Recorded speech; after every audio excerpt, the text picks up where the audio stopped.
বিসমিল্লাহির রহমানির রহিম। খুলনা মহানগরীর দ্বিবার্ষিক কাউন্সিল উপলক্ষে আয়োজিত আজকের এই কাউন্সিল অনুষ্ঠানের সম্মানিত সভাপতি, মঞ্চে উপস্থিত কেন্দ্রীয় এবং খুলনা বিভাগীয়, খুলনা মহানগরী এবং খুলনা জেলার সম্মানিত নেতৃবৃন্দ, আমার সামনে উপস্থিত খুলনা মহানগরীর 505 জন কাউন্সিলর বৃন্দ, উপস্থিত খুলনা মহানগরী খুলনা জেলা বিএনপির সহ অঙ্গ সহযোগী সংগঠনের সকল উপস্থিত প্রিয় সহকর্মীবৃন্দ, আসসালামু আলাইকুম। আমরা প্রায় কম বেশি সকলের বক্তব্যেই আমরা এতক্ষণ শুনেছি যে 16 বছর পরে আজকে খুলনা মহানগরীতে বাংলাদেশ জাতীয়তাবাদী দল মহানগরী বিএনপির কাউন্সিল অনুষ্ঠিত হচ্ছে। এই কাউন্সিল উপলক্ষে আপনাদের সকলকে আমি জানাই, এই কাউন্সিলের সাথে যারা বিভিন্নভাবে সম্পৃক্ত আছেন, বিভিন্ন উপকমিটি থেকে শুরু করে আহ্বায়ক কমিটির সদস্য, বিভিন্ন ওয়ার্ড, থানার সকল নেতৃবৃন্দ যারা এই কাউন্সিলকে এই মুহূর্ত পর্যন্ত নিয়ে আসতে অক্লান্ত পরিশ্রম করেছেন, তাদের সকলকে জানাই আন্তরিক শুভেচ্ছা। প্রিয় প্রিয় সহকর্মী বৃন্দ, এই খুলনা মহানগরীতে আহ আপনাদের সকলেই কম বেশি ওয়াকিফল আছেন যে আমাদের নেতা শহীদ রাষ্ট্রপতি জিয়াউর রহমানের নামে একটি ফাউন্ডেশন আছে, জিয়াউর রহমান ফাউন্ডেশন। এই ফাউন্ডেশনের প্রথম যেই কর্মসূচিটি ছিল একটি হেলথ ক্যাম্প, সেই প্রথম কর্মসূচিটি আমরা শুরু করেছিলাম, অর্থাৎ সেই কর্মসূচির মাধ্যমে জিয়াউর রহমান ফাউন্ডেশনের যাত্রা শুরু হয়েছিল এবং সেটা এই খুলনা মহানগরের মাটি থেকে শুরু হয়েছিল। আজকে আবার বহু বছর পরে আজকে আবার বহু বছর পরে আরেকটি গুরুত্বপূর্ণ অনুষ্ঠানে, দলের একটি অত্যন্ত গুরুত্বপূর্ণ অনুষ্ঠানে আপনাদের সামনে আমি উপস্থিত হতে পেরেছি। আল্লাহর কাছে অশেষ শুক্রিয়া। প্রিয় সহকর্মীবৃন্দ, আমরা আজকে এখানে উপস্থিত হয়েছি বা একত্রিত হয়েছি কাউন্সিল উপলক্ষে। এখানে 3টি পদে আহ, নির্বাচন হবে। 3টি পদে আহ, একটি সভাপতি পদ, একটি সাধারণ সম্পাদক পদ এবং সহ সাংগঠনিক সম্পাদক পদ 3টি। সাংগঠনিক সম্পাদক পদ সাংগঠনিক সম্পাদক পদ এখানে খুব সম্ভব 6 জন ব্যক্তি আছেন যারা ইলেকশন করবেন। আমাদের সাধারণ সম্পাদক পদে 3 জন আছেন, সভাপতি পদে 3 জন আছেন। এতগুলা মানুষের মাঝে নির্বাচন অনুষ্ঠিত হবে। কাউন্সিলর বৃন্দ সেখান থেকে সিদ্ধান্ত নেবেন যে অধিকাংশ কাউন্সিলর বৃন্দ আগামী সাংগঠনিক মেয়াদ পর্যন্ত কাদেরকে খুলনা মহানগরীতে দল পরিচালনার দায়িত্ব দেবে। অর্থাৎ আগামী দিন দলের লক্ষ্য উদ্দেশ্য, নীতি আদর্শ খুলনা মহানগরীর প্রান্তিক জনগোষ্ঠীর কাছে পৌঁছে দেবে, নিয়ে যাবে। আগামী সাংগঠনিক মেয়াদ পর্যন্ত খুলনা মহানগরীকে দলের যে ভিত্তি, এই ভিত্তিকে মজবুতভাবে, আরো মজবুতভাবে গড়ে তুলতে সক্ষম হবেন। কাউন্সিলর বৃন্দ সেই সিদ্ধান্ত নেবেন আজকে, সেই সিদ্ধান্ত দেবেন আজকে। কিসের মাধ্যমে দেবেন? তাদের ভোটের মাধ্যমে কাউন্সিলর বৃন্দ দিবেন।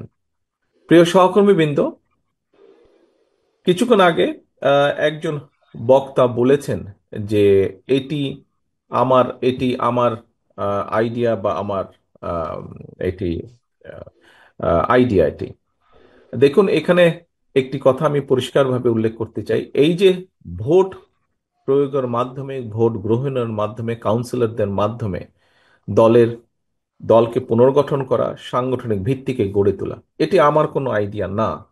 এটি আমাদের দলের যে গঠনতন্ত্র আছে, সেই গঠনতন্ত্রের ভেতরে এটি উল্লেখ করে দেওয়া আছে। এটি বলে দেওয়া আছে কিভাবে আমরা দলকে একদম তৃণমূল থেকে কেন্দ্র পর্যন্ত গড়ে তুলব।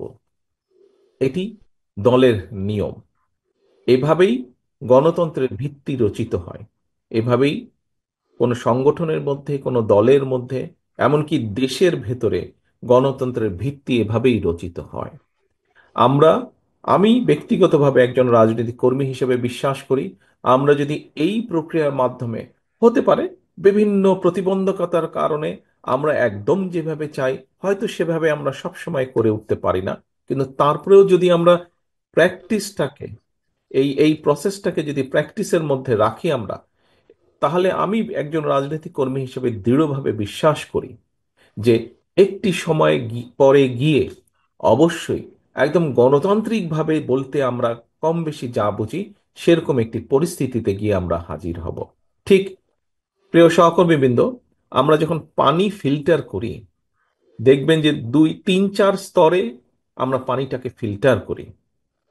প্রথম বা দ্বিতীয় স্তরেই কিন্তু পানিটি পরিষ্কার হয় না, বা খাওয়ার উপযুক্ত হয় না, পান করার উপযুক্ত হয় না, কয়েকটি স্তরের পরে হয়।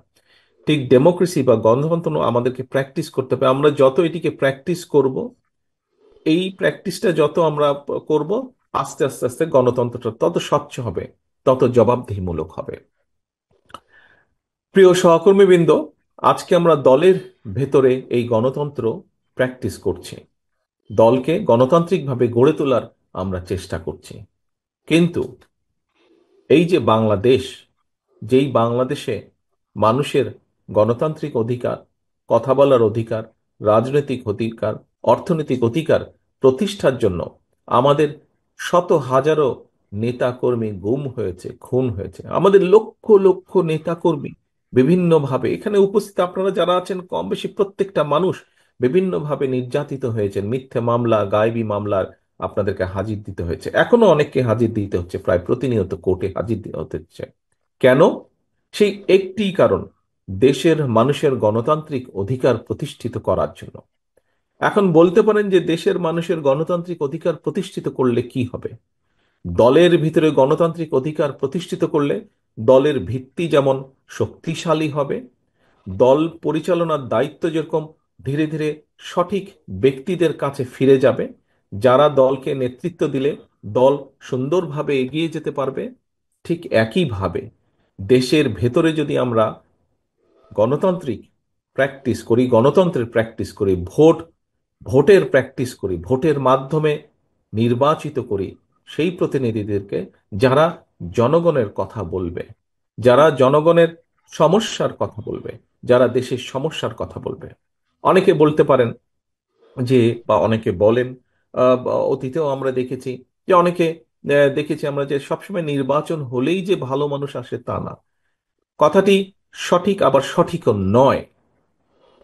কিভাবে সঠিক নয়?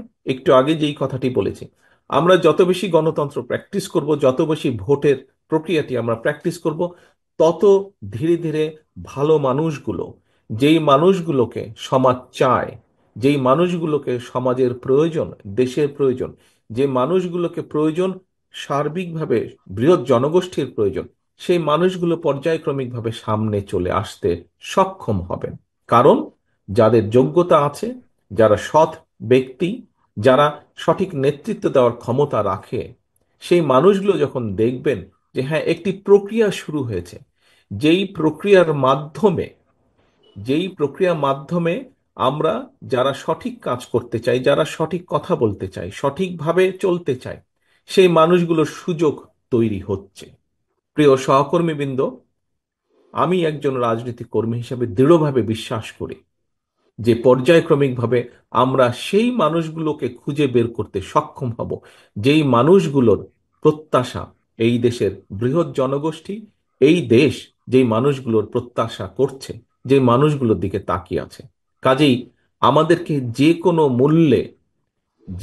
মূল্যে একটি রাজনৈতিক দল হিসেবে, বিশেষ করে গণতন্ত্রের সপক্ষের শক্তি হিসেবে বাংলাদেশ জাতীয়তাবাদী দল আপনাদের সকলকে, আপনারা যারা এখানে শহীদ জিয়ার কর্মী, এখানে যারা দেশনেত্রী খালেদা জিয়ার সৈনিক, আপনাদের সকলকে, আমাদের সকলকে চেষ্টা করতে হবে, অব্যাহতভাবে আমাদেরকে চেষ্টা করতে হবে যে কোনো মূল্যে বাংলাদেশে গণতন্ত্র যাতে ফিরে আসে, যে কোনো মূল্যে বাংলাদেশের মানুষের ভোটের অধিকার যাতে প্রতিষ্ঠিত হয়। আমরা যদি ভোটের অধিকারকে প্রতিষ্ঠিত করতে পারি বাংলাদেশের মানুষের, তাহলেই আমরা বাংলাদেশকে, যেই সর্বনাশের যেই খাদের কিনারায় বাংলাদেশ চলে গেছে সেখান থেকে ধীরে ধীরে আমরা উঠিয়ে আনতে সক্ষম হব। প্রিয় সহকর্মীবৃন্দ, আমরা একটু আগে আমি এখানে আপনাদের সাথে যোগ দিয়েছি প্রায় ঘন্টাখানেক আগে, তার আগে থেকেও আপনাদের এই অনুষ্ঠান, আমাদের এই সম্মেলন অনুষ্ঠান শুরু হয়েছে। সেই অনুষ্ঠানে আমরা বিভিন্ন বক্তার বক্তব্য শুনেছি। অতীতে কি হয়েছে আমরা দেখেছি, কিভাবে বাংলাদেশের গণতন্ত্র ধ্বংস হয়েছে, কিভাবে মানুষের উপরে অত্যাচার নির্যাতন হয়েছে আমরা শুনেছি। এবং শুধু যে আমরা শুনেছি তা না, একটু আগেই আমি বলেছি এখানে আপনারা যারা আজকে উপস্থিত আছেন কাউন্সিলর হিসাবেই উপস্থিত থাকুন, অথবা কাউন্সিলর না হলেও বিএনপি সহ বিএনপি বিভিন্ন অঙ্গ সহযোগী সংগঠনের বিভিন্ন পর্যায়ের নেতাকর্মী যারা আপনারা উপস্থিত আছেন, এমনকি এখানে সাধারণ মানুষ অনেক উপস্থিত আছেন, প্রত্যেকে আমরা দেখেছি কিছুদিন আগেও কিভাবে অত্যাচার নির্যাতন হয়েছে। প্রিয় সহকর্মীবৃন্দ, আমাদের বহু সহকর্মীকে আমরা হারিয়েছি। আমাদের বাইরেও বিশেষ করে গত জুলাই আগস্ট মাসে আমরা দেখেছি কিভাবে নিরীহ সাধারণ মানুষের উপর অত্যাচার নির্যাতন হয়েছে, কিভাবে 1400 মানুষ শহীদ হয়েছেন আজকের এই মুক্ত পরিবেশকে উপহার দেওয়ার জন্য। কিন্তু সহকর্মীবৃন্দ, আমাদেরকে থেমে থাকলে চলবে না, আমাদেরকে সামনে এগোতে হবে। আজকে বিভিন্ন বিষয়, এটি রাজনীতির একটি অংশ, বিভিন্ন বিষয়ে আলোচনা হবে, তর্ক হবে, বিতর্ক হবে। তবে আমাদেরকে খেয়াল রাখতে হবে আমরা তর্ক বিতর্ক করতে গিয়ে দেশে এমন পরিস্থিতির উদ্ভব যাতে না হয়, যাতে করে সেই স্বৈরাচার হোক অথবা এমন কেউ হোক যারা বাংলাদেশের ভালো চায় না, এমন কেউ সুযোগ পেয়ে যাক। এ ব্যাপারে আমাদেরকে সতর্ক থাকতে হবে। এর একই সাথে আমাদেরকে সতর্ক থাকতে হবে আরো একটি বিষয়ে। প্রিয় সহকর্মীবৃন্দ, আমাদেরকে সতর্ক থাকতে হবে যে আমরা অযাচিত অযাচিত তর্ক বিতর্ক করে জনগণ এবং দেশের স্বার্থ রক্ষা থেকে যাতে দূরে সরে না যায়। আমাদের সামনে অনেক অনেক কাজ আছে। আমরা যখন রাজনীতিবিদ হোক, সমাজসেবী হোক, বিভিন্ন বুদ্ধিজীবী হোক, বা বিভিন্ন সুশীল সমাজের ব্যক্তিবর্গ নিয়ে হোক না কেন, আমরা যখন কোনো জায়গায় কথা বলার কোনো সুযোগ পাই, আমরা তখন বলি যে আমাদেরকে আমাদের এই শিক্ষা ব্যবস্থার দিকে নজর দিতে হবে, আমাদেরকে আমাদের স্বাস্থ্য ব্যবস্থার দিকে নজর দিতে হবে, আমাদেরকে আমাদের কৃষি ব্যবস্থার দিকে নজর দিতে হবে, আমাদেরকে নজর দিতে হবে এই যে দ্রব্য মূল্যের যে ঊর্ধ্বগতি, এই যে সাধারণ মানুষ প্রতিদিন যুদ্ধ করছে নিত্য প্রয়োজনীয় দ্রব্য মূল্যের যে ঊর্ধ্বগতি, বাজার সিন্ডিকেট বা যেটাই যেভাবে আমরা বলি, এটির দিকে আমাদের নজর দিতে হবে, এটির বিরুদ্ধে ব্যবস্থা গ্রহণ করতে হবে। প্রিয় সহকর্মীবৃন্দ, এই যে কয়েকটি কথা বললাম, আমাদেরকে এই কাজগুলো করতে হবে, এবং এই কাজগুলো যদি না করি আমরা এই দেশকে রক্ষা করা যাবে না। এই কাজগুলো করতে হলে দেশের মধ্যে আমাদেরকে স্থিতিশীলতা আনতে হবে। এই কাজগুলো যদি আমাদেরকে করতে হয়, আমাদেরকে ঠান্ডা মাথায় বসে আলোচনা করে করতে হবে। এই কাজগুলো যদি করতে হয়, আমাদেরকে সঠিক ব্যক্তিদেরকে নির্বাচিত করতে হবে যারা দেশের মানুষের জন্য, দেশের জন্য এই কাজগুলো করবে। প্রিয় সহকর্মীবৃন্দ, আপনাদেরকে একটি উদাহরণ আমি দিতে চাই এইখানে। আমি বাস করছি, বর্তমানে বাধ্য হয়ে গত 15-16 বছর ধরে আমি যুক্তরাজ্যে আছি, প্রবাস জীবনে আছি আমি।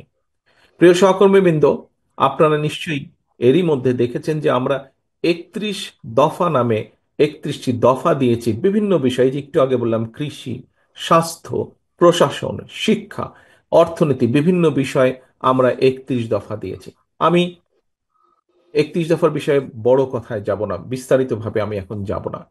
এই 31 দফার মধ্যে আমরা একটি দিয়েছি স্বাস্থ্য ব্যবস্থা, বাংলাদেশের মানুষের, জনগণের স্বাস্থ্য ব্যবস্থা। এবং সেখানে আমরা উল্লেখ করেছি যে যুক্তরাজ্যের যে এনএইচএস আছে, এই এনএইচএস এর আদলে আমরা চেষ্টা করব, আমাদের উদ্যোগ থাকবে, আমাদের পরিকল্পনা আছে যে বাংলাদেশের মানুষের জন্য স্বাস্থ্য ব্যবস্থা আমরা গড়ে তুলব।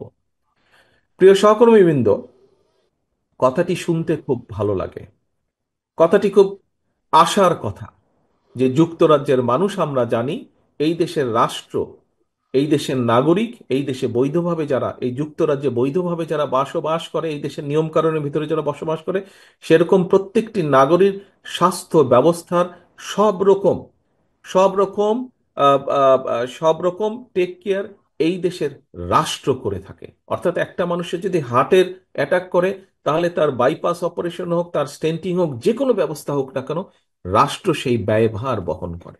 আমরা চাই বাংলাদেশের মানুষের জন্য এইরকম একটি স্বাস্থ্য ব্যবস্থা গড়ে তুলি। প্রিয় সহকর্মীবৃন্দ, এই যে এনএইচএস, এই যে স্বাস্থ্য ব্যবস্থা, এই কাজটি যুক্তরাজ্যে, এই দেশে শুরু হয়েছিল 1948 সালে। অর্থাৎ আজকে থেকে 77 বছর আগে তারা এই এনএইচএস করেছে, এবং 77 বছর সময় লেগেছে, কম বেশি 50 বছরেরও বেশি সময় লেগেছে আজকের এই অবস্থায় আসার জন্য। প্রিয় সহকর্মীবৃন্দ, আপনাদের সামনে যে কথাটি আমি বলতে চাইছি, শুধু স্বাস্থ্য ব্যবস্থা নয়, স্বাস্থ্য বলুন, কৃষি বলুন, শিক্ষা বলুন, ইন্ডাস্ট্রি বলুন, যাই বলি না কেন, আমাদেরকে এই স্বৈরাচার যে জায়গায় রেখে গিয়েছে, দেশনেত্রী খালেদা জিয়া একটি কথা বলেছিলেন যে এই স্বৈরাচার ধ্বংস করে দিয়ে দেশ থেকে পালিয়ে যাবে। আজ বহু বছর আগে দেশনেত্রী সেই কথাটি বলেছেন, আজ পরতে পরতে সেই কথাটি সত্য হয়েছে যে স্বৈরাচার লুটপাট করে, এই যেই স্বৈরাচার পালিয়ে গেছে লুটপাট করে এই দেশকে ধ্বংস করে দিয়ে তারা পালিয়ে গেছে।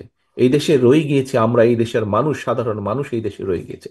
প্রিয় সহকর্মী, সেই জন্যই আমি বলেছি, আজকে যদি আমরা সংস্কারের কথা বলেছি, কিন্তু সংস্কার নিয়ে যদি আমরা প্রতিনিয়ত শুধু অবান্তর আলোচনা করতে থাকি, তাহলে আমাদের যে মূল কাজগুলো, অর্থাৎ দেশের মানুষের সমস্যার সমাধান করা, সেটি নিত্য প্রয়োজনীয় দ্রব্য মূল্যের সমস্যার সমাধান হোক, সেটি রাস্তায় পথ চলার, রাস্তাঘাটের নষ্ট রাস্তাঘাট ঠিক করার সমস্যার সমাধান হোক, আমাদের ভবিষ্যৎ প্রজন্ম ছাত্রছাত্রীদের শিক্ষা ব্যবস্থা হোক, কৃষকদের কৃষি ব্যবস্থা হোক, স্বাস্থ্য ব্যবস্থা, যেটাই হোক না কেন, যুক্তরাজ্যের মতন দেশের যদি 77 বছর লাগে তাদের স্বাস্থ্য ব্যবস্থাকে গড়ে তুলতে, প্রিয় সহকর্মীবৃন্দ, আমাদের এর ভিতরেই 50 বছরেরও বেশি সময় পার হয়ে গেছে দেশের।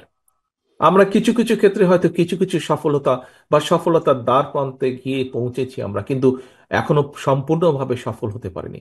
অনেক কাজ সামনে বাকি আছে সহকর্মীবৃন্দ, এবং এই যে কাজগুলো বাকি আছে, এই কাজগুলো আমাদেরকে করতে হবে। এই দেশকে যদি আমাদেরকে গড়ে তুলতে হয়, এই রাষ্ট্র ব্যবস্থাকে যদি পুনর্গঠন করতে হয়, এই কাজগুলো করতে হবে।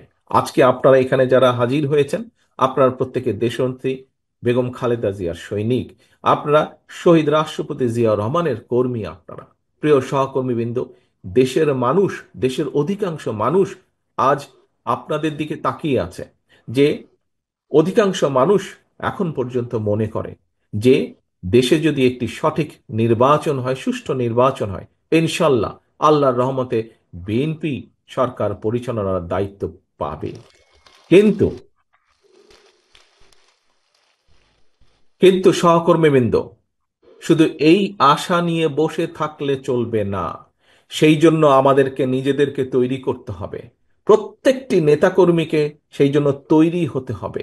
আমাদের কথাবার্তা, কাজকর্ম সবকিছুতে সেটির প্রতিফলন প্রতিফলন থাকতে হবে। আমাদের দেশের মানুষ আমাদের কাছে যেই প্রত্যাশা করে, সেই প্রত্যাশা অনুযায়ী আমাদেরকে গড়ে তুলতে হবে।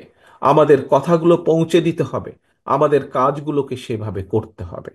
আজকে এখানে আমরা সম্মেলন উপলক্ষে একত্রিত হয়েছি, কিন্তু শুধু সম্মেলন উপলক্ষে একত্রিত হয়ে সম্মেলনকে যেরকম আমরা সফল করেছি আজকে, বা সফল করার দ্বার প্রান্তে আমরা এসে হাজির হয়েছি, ঠিক একইভাবে আল্লাহ রহমতের দেশের মানুষ আমাদেরকে দায়িত্ব দিলে সেই দায়িত্ব যাতে আমরা সফলভাবে পালন করতে পারি, তার জন্য আজকে প্রতিশ্রুতিবদ্ধ হতে হবে।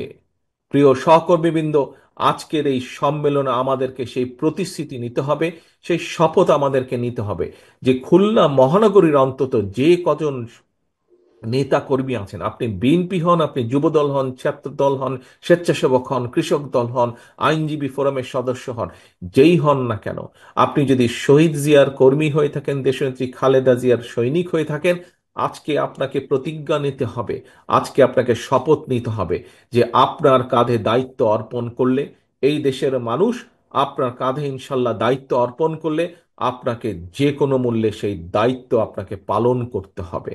নিজের ব্যক্তি স্বার্থকে জলাঞ্জলি দিয়ে হলেও আপনাকে সেই দায়িত্ব পালন করতে হবে।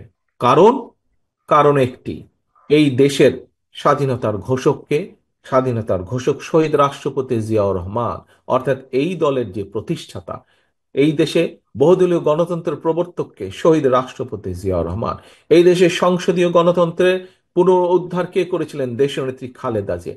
এই দেশের নারীদের শিক্ষা ব্যবস্থা কে করেছিলেন? দেশনেত্রী খালেদা জিয়া। কাজেই প্রিয় সহকর্মীবৃন্দ, সেই খাল কাটা যদি আবার শুরু করতে হয়, সেই নারীদের শিক্ষা ব্যবস্থাকে যদি আরো এগিয়ে নিয়ে যেতে হয়, দেশের মানুষের দ্বার প্রান্তে যদি স্বাস্থ্য ব্যবস্থাকে পৌঁছে দিতে হয়, অতীতের কাজগুলো দেখেই আমাদের হয়তো অনেক সীমাবদ্ধতা ছিল, আমরা অনেক কিছু করতে চেয়েও হয়তো অনেক কিছু করতে পারিনি। কিন্তু আমি বিশ্বাস করি, আমরা যদি আমাদের সীমাবদ্ধতার কথাগুলো জনগণের কাছে সঠিকভাবে তুলে ধরতে সক্ষম হই, নিশ্চয়ই ইনশাল্লাহ জনগণ আমাদেরকে আবার সুযোগ দিবে।